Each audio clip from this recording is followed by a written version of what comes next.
I'm Joe Madureira. I'm the CEO and creative director at Airship. Ruined King is an RPG with turn-based combat. Knock him down. And you play a group of champions that are from all parts of the world. They converge in Bilgewater, which is this town of like traitors and rogues and thieves. Some live there, some are just transient and visiting for who knows what purposes. Hear that? Something just moved out there. The player's goal is to stop whatever oncoming threat is happening. And it's the rebirth of the Ruined King.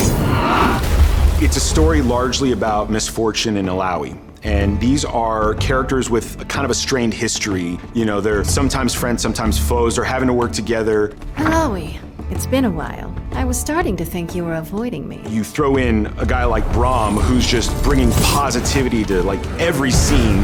This will be fun, yes? Yasuo and Ahri, who, you know, they're kind of dealing with like ghosts of their past, and they're kind of bonding over that. Ahri? But they have a lot of secrets. I need to control myself. And then you have Pyke, who's just crazy. We wanted to make sure each combat was challenging. We don't really want you to just like mindlessly hit one attack and then, oh, now it's a boss use strategy. So lots of the creatures have unique mechanics.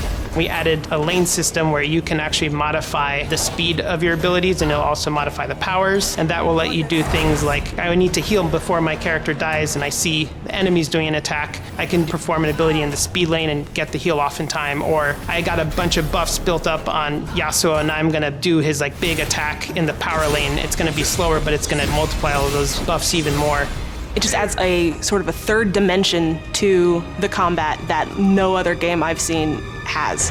Combat is separate from the exploration aspect. This division of combat and exploration allows us to really put forward the artistry of the team by highlighting the design of the characters, the animation, the visual effects.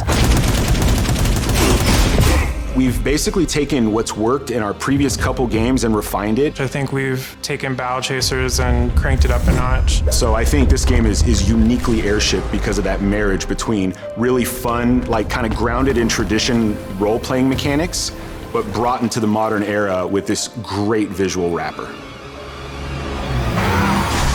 Because of my background in comics, I approach everything as sort of like, what is the comic book version of this character or this scene? This can't be happening. Everyone from role-playing fans to people who are adjacent are gonna get something out of this game. It's not just for League of Legends players.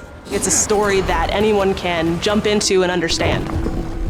You know, digesting the beauty of the world to, you know, really grinding your gears and trying to figure out the strategies and tactics to get through hard and difficult battles, to League fans who have always wanted to take a step away from the competitive game What the? and just live in the world.